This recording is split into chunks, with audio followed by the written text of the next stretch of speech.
Rüyada bahar görmek.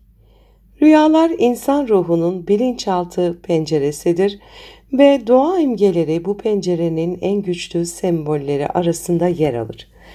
Bahar mevsimi doğanın uyanışı, yeni başlangıçların habercisi ve içsel yenilenmenin evresidir. Rüyada bahar görmek ise kişinin hem içsel hem de dışsal yaşamında yeni bir dönemin başladığını, ruhsal bir canlanma yaşadığını ve umut dolu bir geleceğe adım attığını simgeler. Rüya sahibinin yaşadığı zorlukların geride kalmak üzere olduğunu, artık yeşermeye başlayan umutların, ilişkilerin ve projelerin hayat bulacağını müjdeler.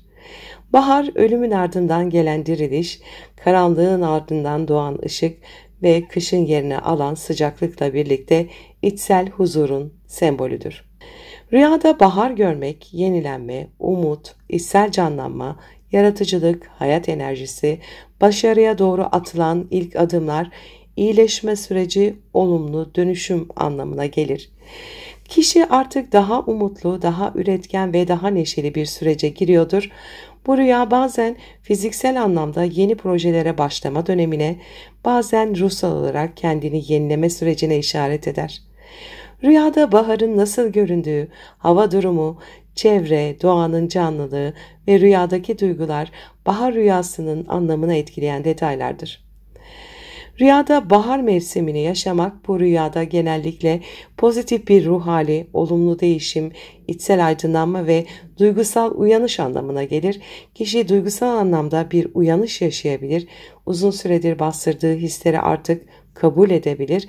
Yaratıcılığın artması, hayata yeniden bağlanma, iyimserliğinin yükselmesi, yeni başlangıçlara hazırlama anlamına gelir. Rüyada çiçek açmış bir bahar bahçesi görmek, bu rüya ilişkilerde gelişme, maddi ve manevi bolluk, şanslı bir dönem, ilham dolu projeler ve aşk hayatında yeni bir sayfa gibi anlamlar taşır. Çiçeklerin rengi de bu anlamları etkiler. Pembe çiçekler romantizm ve duygusal uyanışı, sarı çiçekler iç huzuru ve neşeyi, beyaz çiçekler arınma ve saflığı, renkli çiçeklerse zengin ve çok yönlü bir yaşamdan bahsediyor olabilir. Rüyada bahar yağmuru görmek, bahar yağmurları ruhsal bir arınmayı simgeler. Rüyada bahar yağmuru görmek eski yüklerden arınma, gözyaşlarıyla gelen rahatlama, affetme ve duygusal temizlenme anlamındadır. Aynı zamanda ilahi bir lütuf olarak da yorumlanabilir. Geçmişin yüklerinden kurtulma, yeni başlangıçlara hazırlık, duygusal temizlik ve manevi rahatlamadır. Rüyada kıştan bahara geçişi görmek, bu rüya açıkça bir dönüşüm simgesidir. Uzun süredir yaşadığınız zor bir dönem artık sona geldiğini ve hayatınızda yeni bir sayfa açılmak üzere olduğunu gösterir. Zorlukların ardından gelen huzur, hayat döngüsünün olumluya evrilmesi, dirençli kişiliğin ödüllendirilmesi ve ruhsal uyanış anlamındadır. Rüyada bahar aylarında gezmek, yürümek ise kişinin iç dünyasında barış ve huzuru bulduğunu ya da bunu arzuladığını gösterir. Doğayla iç içe yürümek, içsel keşfe çıkmak demektir. Ayrıca yeni fikirlerin ve ilhamın yaklaştığını da işaret eder. Ruhsal denge, ilham verici gelişmeler, doğru kararlar alma süreci ve iç yolculuktan bahseder bu rüyalar. Rüyada baharda ağaçların canlandığını görmek ise ağaçların çiçek açması, yapraklanması ya da meyveye durması kişisel gelişimi simgeler. Rüyada ağaçların canlandığını görmek, sabırla ekilen niyetlerin meyve vereceğini, emeklerin karşılığının alınacağını, kişisel büyümenin tamamlandığı anlamına gelir. Sabırla elde edilen başarı, duygusal ve ruhsal olgunluk, istikrarlı büyüme ve bereketli sonuçlar anlamına gelir. Bahar insan psikolojisinde yenilik ve arınmanın mevsimidir.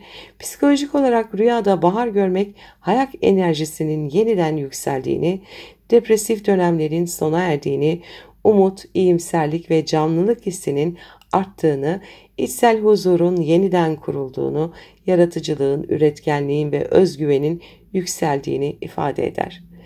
Rüyayı gören kişi bilinçaltında yeniden başlama ihtiyacı hissediyor olabilir. Bu duygusal bir ilişki, iş hayatı ya da kişisel bir karar olabilir.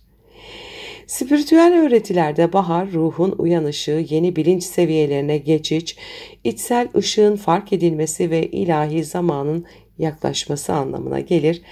Bahar aynı zamanda ilahi rahmetin ve evrensel döngünün mükemmelliğinin sembolüdür.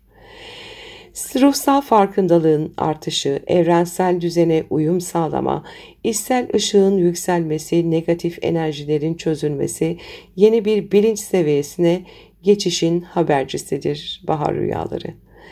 Bu tür rüyalar genellikle uyanış aşamasındaki bireylerde görülür ve kişi bilinçaltında büyük bir değişime hazırlanıyordur. Çiçek açan ağaçlar görmek, kişisel gelişim, ilişkilerde güzellik, yaratıcı süreçleri anlatır. Baharda uçuşan kelebekler görmek, hafiflik, özgürlük, yeniden doğuş ve aşk anlamındadır. Yeşil çimenler üzerinde yürümek, ruhsal temizlik, topraklanma, iç dengeden bahseder. Kuş cıvıltılarıyla dolu bir bahar sabahı ise ilham dolu başlangıçlar, neşeli haberlerden bahseder. Güneşli bir bahar günü mutluluk, iyimserlik, enerjik ve yeni bir dönemin başlangıcını haber verir. Baharda gökkuşağı görmek, umut, ilahi işaretler, duaların kabulü, içsel yolculuk, öz farkındalık anlamına gelir. Bahar havasında eski sevgiliyi görmek, eski ilişkilere dair kapanış, affetme ya da yeniden değerlendirme aşamasından bahseder. Rüyada bahar görmek size hem ruhsal hem fiziksel olarak yeni bir dönem daveti sunar. Bu çağrıyı doğru okumak önemlidir. Bahar temizliği gibi evinizde sadeleştirme yapın, şükür ve farkındalık günlüğü tutun, yeni hedefler belirleyin, ağaç dikin, doğada zaman geçirin, meditasyon, dua, namaz gibi öğretilerle ruhunuzu tazeleyin. Rüyada bahar görmek hayatın döngüselliğini, her sonun yeni bir başlangıca kapı açtığını hatırlatır. Karanlık günlerin ardından gelen bahar gibi bu rüyada hayatınızda pozitif ve ilham verici bir dönemin yaklaştığının habercisidir.